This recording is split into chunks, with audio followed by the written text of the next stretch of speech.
Hello, has welcome. അങ്ങനെ നീണ്ട 12 ദിവസത്തെ ഡ്യൂട്ടിക്ക് ശേഷം 2-3 ദിവസത്തെ എനിക്കൊരു ഓഫ് കിട്ടി കേട്ടോ. അപ്പം എന്താണ് വീട്ടിൽ വെറുതെ ഇരിക്കണ്ടല്ലോ, ഡ്യൂട്ടിയുടെ ഒക്കെ ഒരു പ്രഷറൊക്കെ മാറട്ടെ എന്ന് വിചാരിച്ചിട്ട് ഞാൻ ജസ്റ്റ് പുറത്തേക്ക് ഇറങ്ങാമെന്നൊക്കെ വിചാരിച്ച് ഇവിടെ ഫ്രൈബുർഗ് എന്ന് പറഞ്ഞിട്ടൊരു സ്ഥലത്ത് ഇങ്ങനെ ട്യൂലിപ്പ് ഗാർഡൻ, നമ്മുടെ ട്യൂലിപ്പ് ഫ്ലവേഴ്സ് ഇല്ലേ, അതിൻ്റെ ഗാർഡൻ കാണാമെന്നുള്ള രീതിയിൽ ഞാൻ തന്നെ വന്നിട്ടുള്ളതാണ്. അതായത് നമുക്ക് നെതർലാൻഡ്സ് ഒക്കെ പോയിട്ട് ട്യൂലിപ്പ് ഗാർഡൻ കാണാൻ വേണ്ടിയിട്ടുള്ള ഓഫോ കാര്യങ്ങളോ അങ്ങനെയൊന്നും ഇല്ല നമുക്ക്.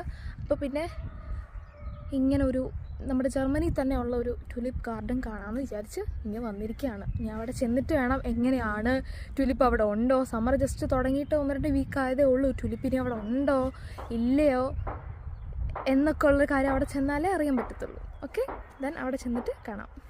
നമുക്കപ്പോൾ ബസ്സും ട്രെയിനും ട്രാമും ആയിരുന്നു എടുക്കേണ്ടത്.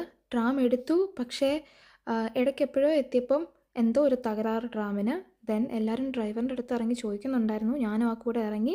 ആ ഒരു ഡിഫക്റ്റ് കാരണം അടുത്ത സ്റ്റോപ്പിൽ ഇറങ്ങേണ്ടി വന്നത്, അതുകൊണ്ട് എല്ലാവരും നടന്നു പോകുന്നത്. അങ്ങനെ 10 മിനിറ്റിൽ എത്തേണ്ട ഞാൻ 30 മിനിറ്റിലാണ് നടന്നെത്തിയത്. അവിടെ എത്തിയപ്പോഴും ഒരു ബോർഡ് കണ്ടു, നമുക്ക് അവിടെ നിന്ന് ട്യൂലിപ്പ് പറിക്കണം എന്നുണ്ടെങ്കിൽ ഓരോ പീസിനും 70 സെൻറ്റ് വെച്ച് കൊടുക്കണം എന്നുള്ളത്. ഞാൻ പ്രൊഡക്റ്റ് ചെയ്ത പോലെ ഒന്നും അല്ലായിരുന്നു എൻ്റെ റിയാക്ഷൻ. എനിക്ക് അതുപോലെ എനിക്ക് ഇഷ്ടപ്പെട്ടു. ഇത്രയും പൂ ഒരുമിച്ച് കണ്ടതിൻ്റെ ആണോ എന്താണെന്നുള്ളത് എനിക്കറിയത്തില്ല, പക്ഷെ എനിക്ക് നന്നായിട്ട് ഇഷ്ടപ്പെട്ടു.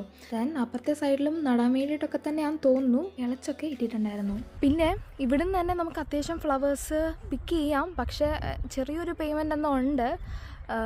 എന്നാലും ഞാൻ വിചാരിച്ചു അവിടെ നിൽക്കട്ടെ, എനിക്ക് എന്തായാലും പ്രത്യേകിച്ച് ഉപയോഗം ഒന്നും ഉണ്ടായിരിക്കത്തില്ല. അപ്പോൾ പിന്നെ ഞാൻ വിചാരിച്ചു അതിവിടെ തന്നെ നിൽക്കട്ടെ എന്ന്. Then this next smile. Ciao.